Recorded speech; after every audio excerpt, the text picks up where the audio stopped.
Okay, Kal Halalim, La Yahweh, Bahasham, Yahweh Shai, Bahasham, Racha HaKodash.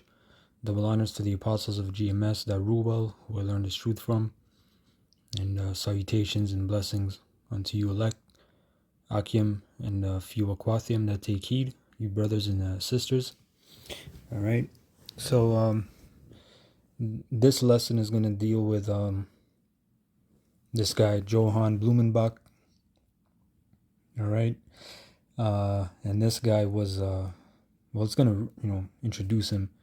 But for brothers in the know, if you have Babylon Timbuktu, right, it mentions him in there, and it brings out a very good point about the classification of races based upon skin color, right? That was a ploy, a scheme, a plot that Esau, brought forth, right, to basically cause more confusion. So anyway, this is from encyclopedia.com, Johann Johann Blumenbach. He was a Teemanite, right? A German, So a lot of Teemanites, that's the wise men of Esau. They push that psychology theory, right? Physicians, naturalists, natural law, and all that, right? So they push a lot of sorcery on the left hand side. That's why the scriptures mention the mighty men of Teman, right? So Johann Friedrich Blumenbach, 1752 to 1840, was a prominent German anatomist and early anthropologist who played a major role in elevating science above racial prejudice and towards scientific objectivity. His dissertation on the unity of mankind, still recognized for its quality and sound scientific approach to the study of human variation, is considered the starting point of anthropology. As a professor of medicine at the University of Göttingen, Blumenbach was an influential teacher and respected researcher. And I'm going to skip down right here, background. Okay, so it says one of the first classifications of mankind was made by Carl Linnaeus, right? And I did a lesson on this years ago, going into, he was the predecessor or the precursor to Blumenbach. This guy, Carl, was the first guy. All right, so he's the father of taxonomy, which is, let me look that up just in the, I believe it's botany and dealing with plants. Let's see. All right, so biology, right, branch of science concerned with classification, especially of organisms, systematics. So it's, dealing with biology. All right, so classifications in Systema Natura. In this work, Linnaeus followed both continental geography, right, and a color scheme that divided man into white European, dark Asiatic, red American, and black Negro. In the style of the times, many of the characters used by Linnaeus to classify his races were quite subjective and unscientific, such as hopeful Europeans, sad and rigid Asiatics, irascible American natives, and calm and lazy Africans, right? So these were Edomites, devils, right? They had a royal class mentality. So everyone were their inferiors, irascible, that word, I believe it means or it means someone easily angered. All right, just for clarification. Now let's see.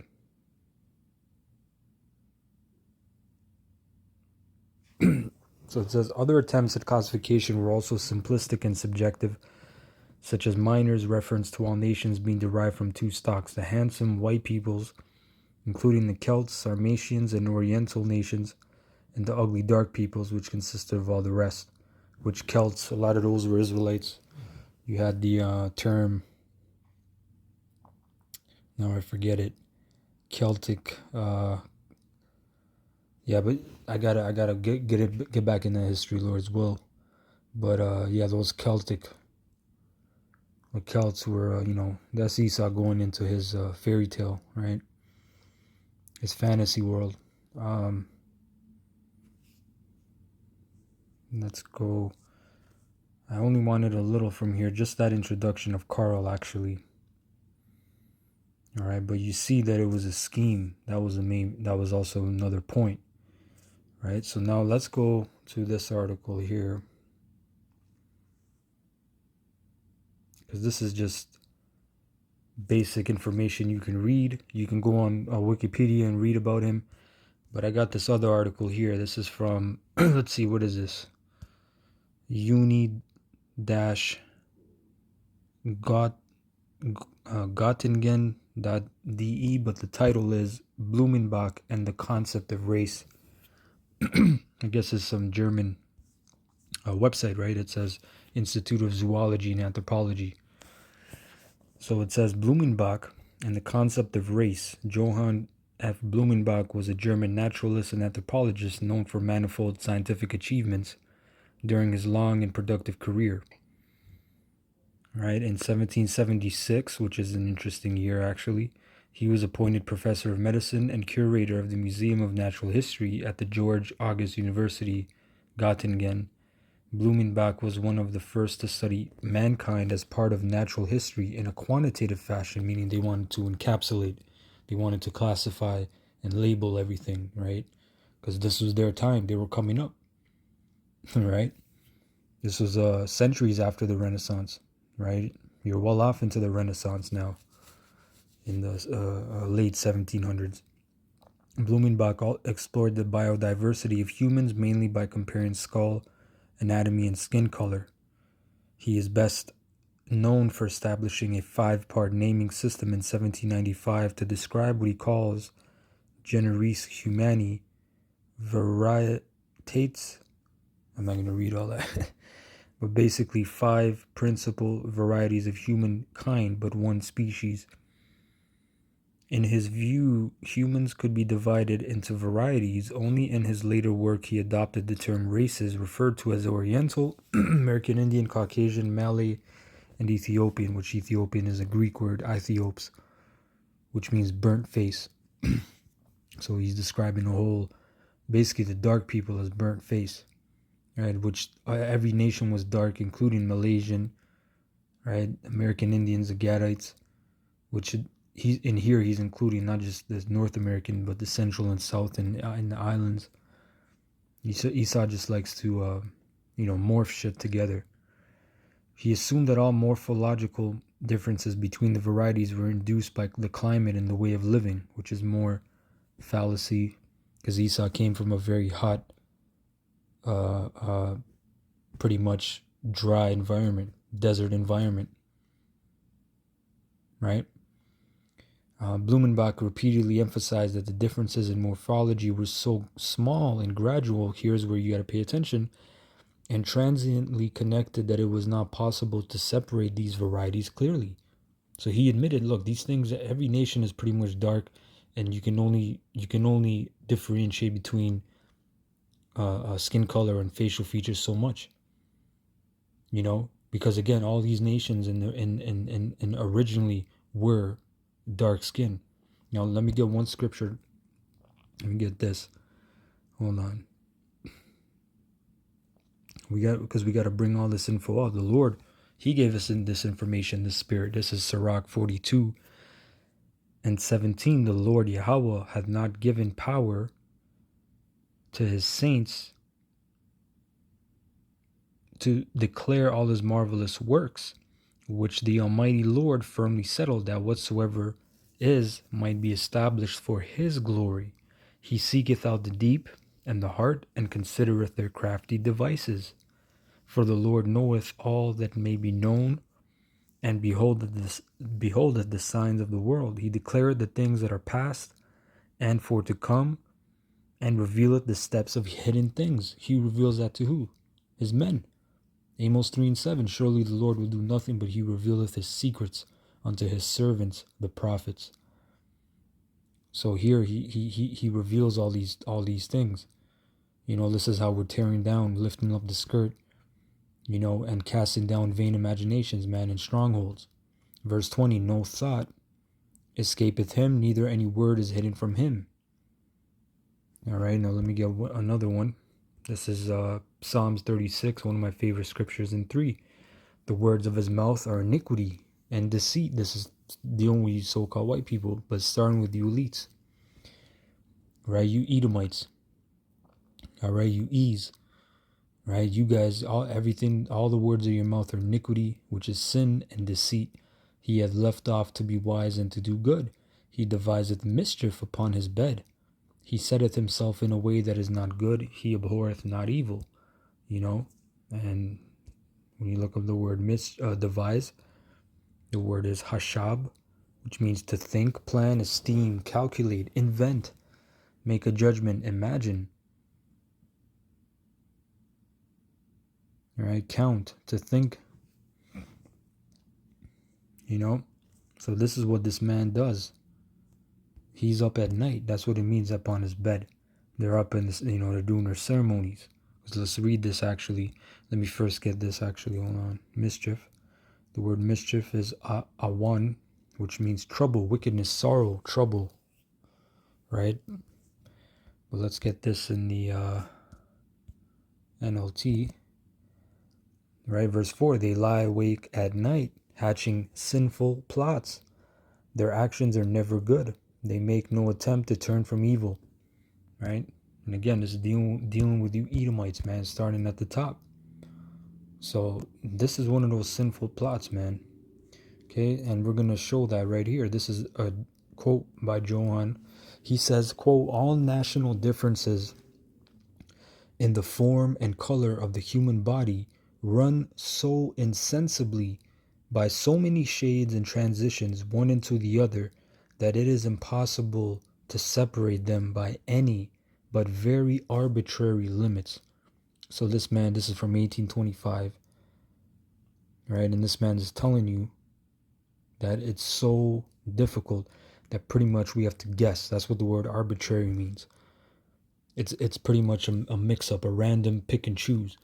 And this man is the sword of the Most High, so he'll cut you, he'll damage you, man. He'll deceive you, he'll lie to you. We just read the words of his mouth are iniquity. There's another scripture that says his tongue is an open sepulchre. He also noted that skin color was unsuitable for distinguishing varieties. Nevertheless, he still used the differences to classify humanity into 5 different varieties, which he later called races, right? And I believe the word race really goes back to seed, right? And that's why in the ancient world, prior to this Renaissance foolery, right, all this foolishness, you never had nations being divided by skin color alone, right? Those were, as you can say, highlights or small little distinguishments, right? Like, for example, Esau. When Esau came out, yeah, he was completely identifiable. When Cain got the mark, is because he was the only person that looked like that. But guess what? All these other nations, they were dark, man. Right? And some of them had so-called, curly hair. Some of them had long hair, straight hair. Some of them had chinky eyes, right? And the facial features differed. But then you had this man Esau, right? He got up into power, and he's been going around pretty much spreading his seed, and that's pretty much how, even when you read that book, Babylon Timbuktu, it'll tell you that's how the world got lighter. The Arab world, the Asian world, because even the Moabites and Ammonites, they were dark. There's a lot of images that show that. So he himself is letting you know, look, it's not about skin color, man. I just said that to trick you guys. Right? It says, although Blumenbach did not propose any hierarchy among the 5 varieties, he placed the Caucasian form in the center of his description as being the most primitive or primeval one from which the other forms degenerated. All right. And then, yeah, that was pretty much what I wanted to bring out, man. And this quote just says it all. So this is why today people are running rampant completely bugged out, not understanding, how lineage works, how pedigree works, how family names, houses, family houses work. Right, in the ancient world, you had the house of this, the house of that. You had the banister, you had the coat of arms, right? You had the symbology, and that all ran through men. That's why today, even until today, degenerate 2020, what are we in? 4, 23, 24? I forget. But this degenerate place we're in, it still upholds that a woman takes on the last name of her man, right? And forbears the last name of her father, because that transaction of the father giving the daughter to marry, right? That was a business transaction, because a family is just pretty much a business, right? These women, I gotta find my ride or die, and I gotta do this, and no, a family is a unit. It's a business unit, pretty much. All right. There's joy, there's happiness, there's love, but it's a business, because you gotta survive. Anyway, I hope you ratified with that. I want to say Kal Halalim La Yahweh Bashem Yahushai Bahashem Racha HaKodash. Double honors to the apostles of GMS that rule well, who I learned this truth from, and salutations and blessings to you elect Akim and Aquathium that take heed. Shalom.